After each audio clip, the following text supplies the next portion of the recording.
এ নরেন, পারলে একটা বট গাছ হোস, পথিক এসে ছায়া পাবে, শান্তি পাবে। যাওয়ার সময় হয়তো একটা ডাল ভেঙে নিয়ে যাবে। কত পাখি বাসা বাঁধবে, মলমূত্র ত্যাগ করে নোংরা করবে। কত লতা পরজীবীর মতো গজাবে তোকে ঘিরে। কিছু যায় আসে না, বটগাছ বটগাছই। তার মহিমা একটা ডাল ভাঙলে কিচ্ছু কমে না রে। পাখির মলমূত্রের নোংরাও কিছু মনে আসে না।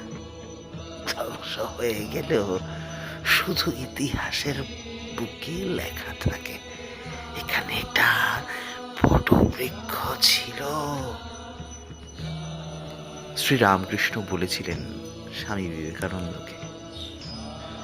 কি অসাধারণ আশীর্বাদ বলুন।